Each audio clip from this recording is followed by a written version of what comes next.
Okay, so when you hear Fort Knox, Uh-huh. what pops into your head? Is it like that super famous scene from Goldfinger? Yeah, like mountains of gold bars Just everywhere. or some kind of like super secret hidden underground lair or something. I mean, I think most people probably picture that. Yeah, probably. Definitely. Based on all the stuff we've been looking at, though, Yeah. like firsthand accounts from people who have actually worked there at the Mint. Yeah. A ton of news articles and historical stuff. Right. It's probably a little less exciting than all that. A little less cinematic for sure, yeah. So today we are diving deep into the United States Bullion Depository at Fort Knox, Kentucky. Very cool. And we're here to basically strip away all of that Hollywood stuff. Right. And like get down to the real deal about Fort Knox. Absolutely. So we want to look at its security, what it actually has inside. Yeah. And like all the conspiracy theories and questions that always come up about it. Right. Right. Because it's such a mysterious place. Yeah, exactly. It really is. By the end of this, you'll have a really clear picture of what this place is really all about. I am excited to learn. Me too. Because I feel like I have the Hollywood version in my head. Yeah, me too. Let's see what the reality is. So one thing that really jumps out from the stuff we've been reading Right.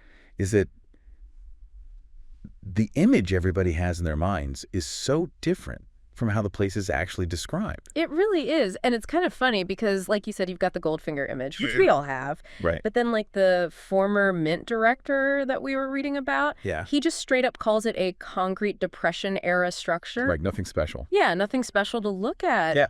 So, I mean, it makes you wonder, why is there this, like, Huge gap. yeah, this huge gap between what we think it is and what it actually is?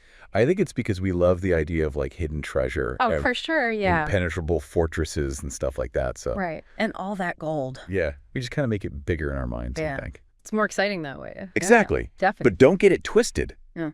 The outside might not look like much. Right. But when you start looking at how it's built, Yeah. it is very clear that they did not mess around. Oh, yeah. Like ordinary stops at the front door. Absolutely. We're talking layers upon layers of defenses. Yeah. And it starts with the vault itself. Okay. Now, this vault, it's not some huge sprawling underground complex or anything. Okay. It's actually less than 4,000 square feet, and it's only 2 stories high. Huh. Interesting. But it has these crazy thick walls. Oh, wow. They're 2 feet thick. 2 feet thick. And they're not just concrete. Right? They're packed with steel plates, Mm-hmm. I-beams, steel cylinders with like hoop bands around them. Wow. And then to top it all off, they even put granite-lined concrete on the outside and the roof. So they really weren't messing around. No, like this does not sound like a normal bank vault. It really doesn't. This is something that's designed to take a serious beating. Like some kind of apocalyptic situation. No. They're ready. It makes you think about the engineers back then and how they used all this stuff to build something this strong. I know they really put a lot of thought into it. Absolutely. It's amazing. And then there's the vault door itself. Okay. I mean, this thing is like legendary. I've heard stories. It's 21 inches thick and weighs over 20 tons. That's heavier than a T-Rex. I know, right? That's wild. And get this, it's designed to be like blast-proof, drill-proof, torch-proof, you name it. I mean, what can get through that? I don't know. Nothing. There's a 100-hour time clock on it, 100 hours. which kind of tells you how often they need to open it. So not very often. Not very often at all. Wow. And here's the thing, and this is in a lot of the stuff we read. Okay. No single person has the combo or the keys to open it. Like nobody. Nobody. It's designed, so you need multiple people to get it open. So there's no chance that one person could go rogue. Exactly. Yeah. That's really smart. It shows you how seriously they take security. Like all the checks and balances they have in place, Yeah. it's really intense. Very cool. And then there's the escape tunnel, The escape tunnel. which honestly sounds like something out of a movie. Okay. It's this tiny little crawl space that leads outside the vault, Okay. but it's still inside the main building. Okay. And get this, the door on the outside can only be opened from the inside. What? So even if you somehow manage to get past all the other security and break into the vault, Right. you're still trapped. That's amazing. It's like they planned for every possible scenario. They really did. It's wild. So they've got all these things in place to keep people out, Yeah. but also to keep things in Right. and keep people who shouldn't be there in. Exactly. Like once you're in, you're in. Wow. That is intense. It's a really good example of that layered security approach. Yeah. It's not just like one big wall. Right. It's a whole bunch of obstacles meant to stop you from getting in. Yeah. And then make it really, really hard to get out if you do somehow get in. So it's like a maze. Basically. To get in and to get out. Exactly. That's fascinating. When you think about it that way, Yeah. it's like their whole philosophy was to have multiple lines of defense. Redundancy. Redundancy. Yeah. And it doesn't stop there. No. Okay, so picture this. Okay. You've got 4 armored guard boxes at every corner of the facility. Wow. Then you've got more armored sentry boxes at the entrance. Jeez. And they don't even need to rely on the power grid. Really? They have their own emergency power and water systems. So it's like its own little city. Right. They can just completely lock down if they need to. That's why. Plus, they have the United States Mint Police Force, Of course. which are totally dedicated to protecting this place. They're not messing around. No, they are not. Wow. And that's just inside the building. Okay. Then you've got the outside, Okay. steel fences, Oh, yeah. rings of razor wire, Oh, boy. minefields. Wait, they have minefields. Yeah, actual minefields. That's crazy. All of this is being watched by high-resolution night vision cameras and microphones. So they can see and hear everything. Everything. Wow. Oh, and the best part, What's that? it's located right at the corner of Bullion Boulevard and Gold Vault Road. They're really not trying to be subtle, are they? Wow, that's amazing. Honestly, it's like something straight out of a movie. It really is. I mean, it's insane. And don't forget, it's inside Fort Knox itself. Oh, yeah, that's a whole other layer of security. Exactly. Like, you've got the Army base right there. Right, a whole military base. The Mint director talked about how they used to have tons of soldiers stationed there. Oh, wow. Now it's not quite as many, but it's still on an active military base. Which is a huge deterrent. Exactly. I mean, if you're a bad guy, right. you're not going to want to mess with that. No way. It's like having an invisible shield around it. I love this story about this soldier who got a little too drunk. Oh, no. And he decided to try and climb the fence thinking it was a shortcut or something. Oh, jeez. I guess he thought he could just hop over it. I mean, I guess. But as soon as he touched the fence, the floodlights came on. Of course. Alarms started blaring. Yeah. And this booming voice from the loudspeaker was like, "Halt, intruder," or something. No. You know, they don't mess around. That's amazing. I think he sobered up pretty quickly. I bet he did. But it just goes to show how seriously they take security. Even if it's an accident. Right, even You're accident. going to know you messed up. Yeah, pretty much. It's amazing. So we've established that getting into Fort Knox, Or out of it. or out of it, Right. would be basically impossible. Yeah, basically. But what exactly are they protecting so fiercely? That's the big question, right? The main attraction, of course, is gold. Okay. We're talking roughly 4,600 metric tons of this stuff. Wow. But here's a weird fact. What's that? That's only about 2.5% of all the gold that's ever been refined, Really? which is kind of surprising. It is kind of surprising. I thought it'd be a lot more, Yeah, me too. but still, Still a lot of gold. it's a ton of gold. Yeah.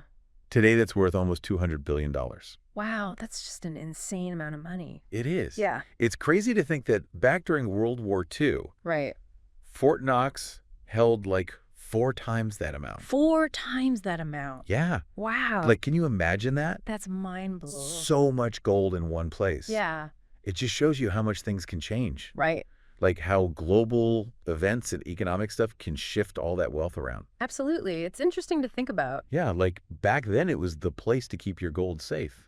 Right, because of the war. Yeah, exactly. So it became like the central bank for so many countries. It was super important. Yeah, it really was. But gold isn't the only thing they've kept at Fort Knox. Really? Over the years, it's been like a temporary home for some really important historical stuff. Like what? Okay, so get this. Okay. The Gutenberg Bible, No way. the Magna Carta, Wow. the Declaration of Independence, Oh my gosh. the U.S. Constitution, Wow. and the Gettysburg Address. Are you serious? Yeah. They kept all of that in there. It's crazy, right? Like in the same vault as the gold. Pretty much. That's wild. Can you imagine? I mean, it really makes you think about how secure they must have thought it was. Right. They really considered it the ultimate safe place. That's amazing. I mean, why else would you put, like, America's most important documents? Right, with billions of dollars worth of gold. Exactly. It's fascinating. It really shows where the country's priorities were. Yeah, and where they put their trust. Exactly. Wow. And this is going to sound weird, Okay. but during the Cold War, they also stored morphine and opium at Fort Knox. Really? Yeah, they were probably thinking of it as like a strategic reserve or something. Right, in case of an emergency. Exactly. With some kind of major conflict. Right. Wow. It just shows you that a place like this isn't just about money. Yeah, it's about much more than that. It can hold all kinds of important stuff, depending on what's going on in the world. It's like a microcosm of national security. Right, exactly. That's really It interesting. really adds another layer to the whole story, doesn't it? It does. It's like we're peeling back the layers of an onion. Exactly. Yeah. Now, we can't talk about Fort Knox without talking about all the rumors and conspiracy theories. Yeah, there are so many. So many. Yeah. Like, for decades, people have been saying that the vault is actually empty.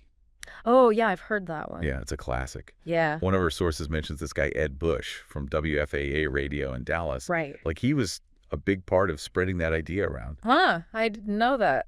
I think these rumors always pop up Right. when something is really secretive. Exactly. Like, people just fill in the blanks themselves. Because they don't have the real information. Right. And there's definitely a lot of secrecy around Fort Knox. Oh, yeah, for sure. And nobody really knows exactly what's going on inside. It's like the perfect breeding ground for conspiracies. Exactly. Yeah. So in 1974, Okay. the Mint director at the time, Mary Brooks, Right. she tried to shut all these rumors down. How'd she do that? She took a whole group of journalists and members of Congress on a tour inside the vault. Wow. Like 130 people in total. That's a lot of people. Yeah. Did it work? I mean, they all saw stacks of gold bars, Right. but they didn't actually count them. Right. And they didn't do a full audit or anything. So it wasn't really proof. Right. It was just a quick look. Yeah. I can see why people would still have doubts. Yeah. For the people who already believed the rumors, Right. it probably didn't change their minds. And they probably just thought it was staged or something. Right. Exactly. Yeah. And you know what else doesn't help? What's that? The last full audit of the gold was way back in 1953. Oh, wow. That's a long time ago. I know, right?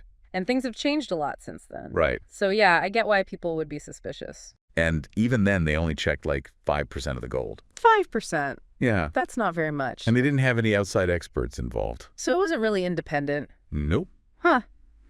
It's no wonder people think there's something fishy going on.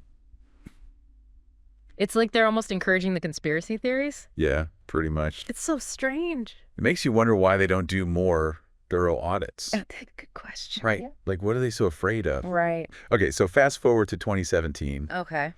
and we have another visit. Another visit. This time, it was Treasury Secretary Steve Mnuchin Okay. and the Kentucky Governor Matt Bevin Right. and a bunch of other people. A civilian delegation. Yeah. All right. And Governor Bevin said that it was like seeing a leprechaun on a unicorn, Wow. which is pretty good description. Yeah. Like, it's that mythical. Absolutely. But he did confirm that the gold is really there. Okay. So that's another official confirmation from someone who was actually there. Right. Someone who saw it with their own eyes. Exactly. But was it a full audit? No, it wasn't a full audit. Right. So there's still room for doubt, Yeah. For some people. especially if they're already convinced there's a conspiracy. Right, exactly. It's hard to change those minds. And you know, those questions have been popping up again lately. Really? Yeah, like people like Donald Trump and Elon Musk have been saying there's gold missing, No. and they want another inspection. I mean, I guess it makes sense that they'd be interested. It's interesting how these rumors can just come back around, Yeah. especially when people like that start talking about them. Right. They have such a big platform Exactly.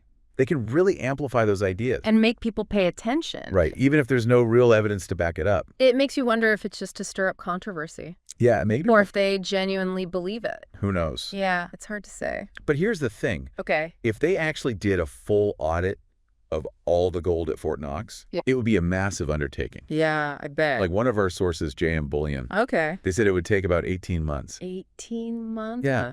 44,400 man-hours That's insane. and millions of dollars. Just to count it all? Pretty much. Wow. Because there are something like 368,000 gold bars in there. That's a lot of bars. It is a lot of bars. Wow. So it's not something you can just do on a whim. I can see why they don't do it very often. Exactly. Yeah. Okay, so we've talked about what's supposed to be inside Fort Knox. Right? And how crazy secure it is. Extremely secure. But why Fort Knox in the first place? That's a good question. It wasn't always about gold. Right. It actually started as Camp Knox in 1918. Okay. And it was an artillery training center during World War I. So it has a military history. Oh, yeah, big time. Wow. They named it after General Henry Knox. Right. So from the very beginning, it was all about the military, not about gold. Yeah, so it was a strategic location even back then. Exactly. Huh. That's interesting. And here's a fun fact. Okay. For a little while, in the 1920s, it was called Camp Henry Knox National Forest. Wait, what? Yeah. A national forest? It's hard to believe, right? Yeah, like the same place with all the gold and security now. I know. That's wild. It just shows you how much a place can change over time. It really does. Like its purpose can completely shift. Yeah, from a forest to a military base to a gold vault. Exactly. That's amazing. So then in 1931, it became the headquarters for the mechanized cavalry. The mechanized cavalry. Yeah. Okay. Which makes sense. Yeah, with all that open space in Kentucky. Right, perfect for tanks and stuff. Absolutely. And a year later, in 1932, it became a permanent army installation. So that's when it officially became Fort Knox. Exactly. Okay. And that's when its role in the military really solidified. Yeah, like they were committed to it for the long haul. Right. And this was all happening right around when tank warfare was becoming a big deal. Yeah, it was a whole new era of warfare. So they needed a place to figure it all out. Exactly. That makes sense. Then World War II happened, Okay. and Fort Knox became super important. I can imagine. It was the headquarters for the whole armored force. Wow. Like they were in charge of all the armored units, the strategies, the training, everything. So it was like the nerve center for tank warfare? Pretty much. That's incredible. They established the Armored Force School and Replacement Center there, too. So they were training tons of soldiers. Yeah, they had to get everyone ready for the war. Wow. I mean, think about the impact that must have had on the Allied victory. Oh, it must have been huge. Absolutely. Yeah. And get this. Okay. They even built this full-scale mock-up of a landing ship tank, well, deck at Fort Knox. Wait, a what? Yeah. I know. Right ship. Yeah. But it was made entirely of wood In Kentucky. in Kentucky. That's crazy. Yeah. It's wild, right? Yeah. They needed to practice loading and unloading tanks from these ships. Right. And they couldn't exactly do that in the ocean. So they built this giant wooden thing in the middle of Kentucky. I mean, I guess it worked. It did work. That's amazing. It just shows you how resourceful they were. Right. And how important Fort Knox was to the war effort. Absolutely. Wow.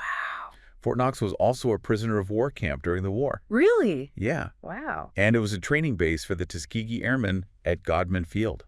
So it wasn't just about tanks. No, it played a role in so many different parts of the war. It's like a microcosm of American military history. Exactly. That's incredible. It really is a fascinating place. It really is. And its history didn't stop after World War II. Right. Like it kept evolving. Yeah. They activated the 3rd Armored Division there. Okay. They opened the Patton Museum.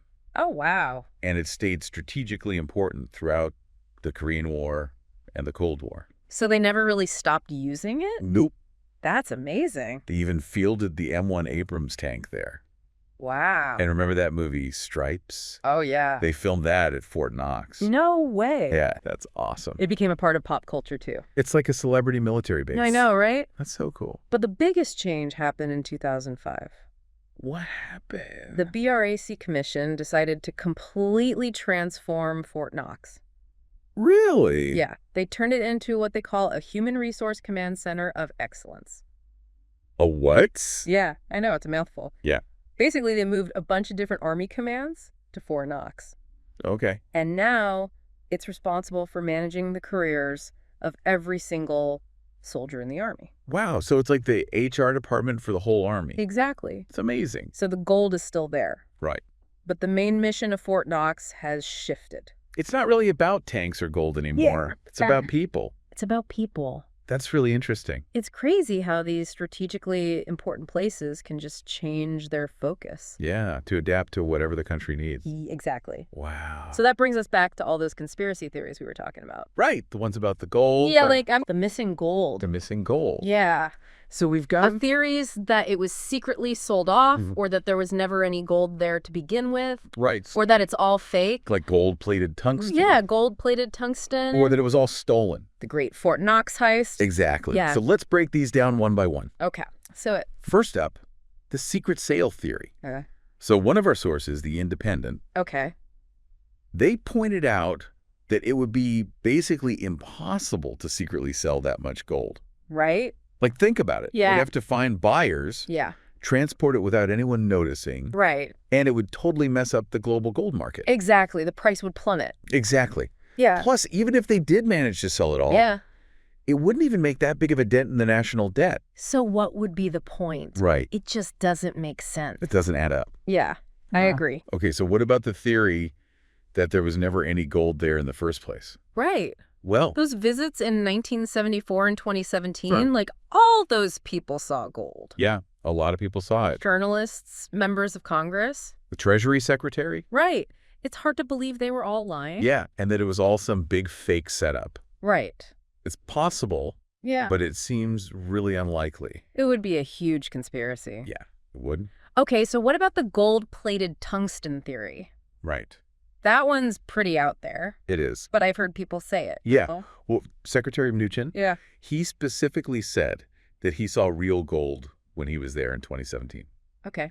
And I mean, think about it. Yeah. To replace that much gold with tungsten Right. and then perfectly coat it in gold. And make it look real. It's Yeah. just not practical. Right. It would be ridiculously expensive and time consuming And risky. and super risky. Yeah, someone would have talked by now. Right. Exactly. Yeah. And finally, the stolen gold theory.